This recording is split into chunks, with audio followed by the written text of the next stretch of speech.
விவசாயிகளுக்கு ஒரு அன்பான வணக்கங்க.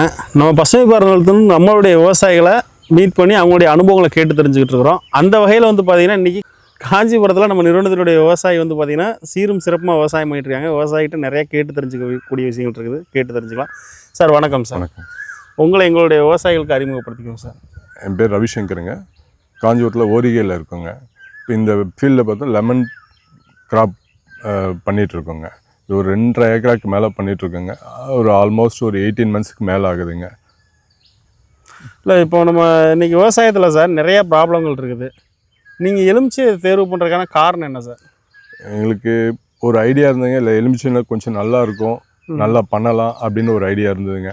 ஸோ அதனால் வந்து சாரை மீட் பண்ணோம். சரிங்க சார். அவர் சொன்னதால் இந்த பண்ணலாம்னு ஒரு ஐடியா வந்துட்டு இப்போ பண்ணிகிட்ருக்குங்க. நல்ல முறையாக வளர்ந்துட்டுருக்குங்க. ஆல்மோஸ்ட் 18 மந்த்ஸ் நல்லா இருக்குங்க. இதில் கொஞ்சம் பூச்சி வந்ததுங்க முதல்ல.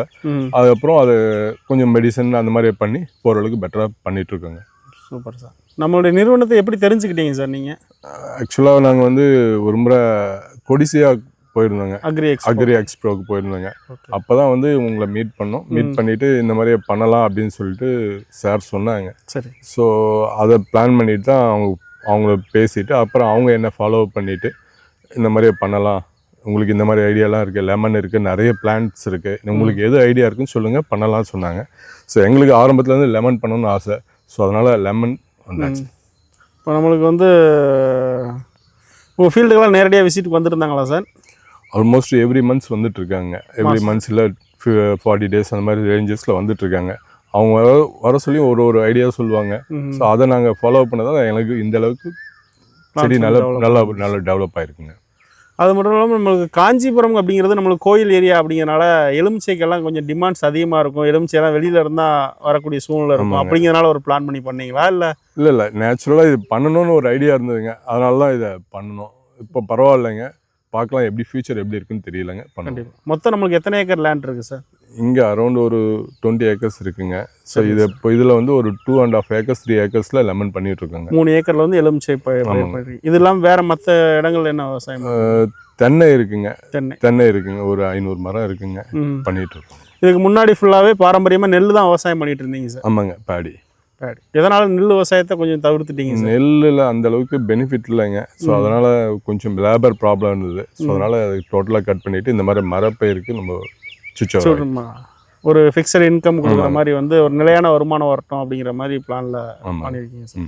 இப்போ நம்ம எவ்வளோதான் இன்றைக்கி விவசாயத்தில் நிறையா உங்களுக்கு இப்போ ஒரு 30 ஏக்கர் 40 ஏக்கர் நல்லா இருந்தாலுமே சார், இன்றைக்குள்ள யங்ஸ்டர் என்ன பண்ணுறாங்கன்னா விவசாயத்தில் போதிய வருமானம் இல்லாதனால விவசாயத்தை வேணான்னு நிப்பாட்டிட்டு வேறு வேலைகளுக்கு போக ஆரம்பிச்சிடுறாங்க. இந்த சமயத்தில் இப்போ உங்களுக்கும் நிறையா பிஸ்னஸ் பண்ணுறீங்க, நிறைய வேலை பளுக்கள் இருக்குது. இந்த பளுக்களில் நம்ம விவசாயத்தை திரும்ப நீங்கள் எடுத்து பண்ணுறதுக்கான ஒரு காரணம் என்ன சார்? இந்த இது வந்து போயிடக்கூடாதுன்ற ஒரு கல்ச்சரால் ஃபாலோ பண்ணிட்டு இருக்காங்க. என்னுடைய அப்பா பண்ணிட்டு இருந்தார். ஸோ அவருக்கு அப்புறம் இதை ஃபாலோ பண்ணுன்றதுக்கோசரம் இதை கன்டினியூ பண்ணிட்டு இருக்குங்க. கண்டிப்பாக. அதனால் இப்போ மரப்பயிராக மாற்றிக்கிட்டேன்னா கொஞ்சம் நம்ம வந்து மேன் பவர் அதிகமாக தேவைப்படாது. கண்டிப்பாக. ஸோ இதை ஃபாலோ பண்ணிகிட்ருக்கோங்க. விவசாயத்தில் வரக்கூடிய சந்ததியருக்கு இந்த திட்டமிடுதல் அப்படிங்கிறது எவ்வளோ முக்கியமானது சார்? இன்றைக்கி விவசாயத்தில் வந்து ஒரு திட்டமிட்டு விவசாயம் பண்ணணும் அப்படிங்கிறது எவ்வளோ இம்பார்ட்டண்டானது சார்? நம்ம ஒரு செடி வைக்கிறோன்னா அந்த ஃபாலோஅப் இருந்ததுன்னா அந்த ஃபாலோஅப் மூலமாக ஈஸியாக நல்ல நம்ம ஷார்ட் டைமில் க்ரோ பண்ண முடியும். கண்டிப்பாக.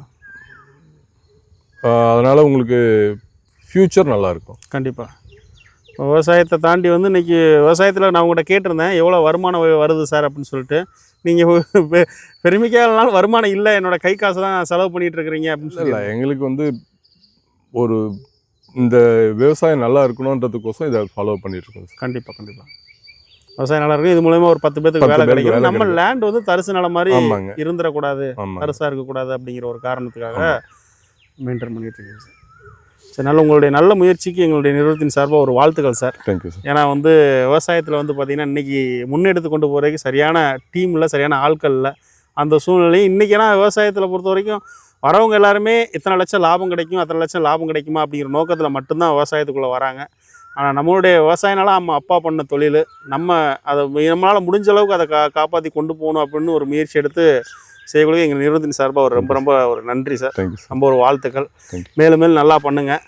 உங்கள் மூலியமாக உங்களை ஒரு மோட்டிவேட்டராக எடுத்துக்கிட்டு இன்னும் நிறைய விவசாயிகள் டெவலப் பண்ணுறதுக்கு எங்கள் நிறுவனத்தின் சார்பாக ஒரு வாழ்த்துக்கள் சொல்கிறேன். Thank you sir, thank you. ரொம்ப நன்றி சார்.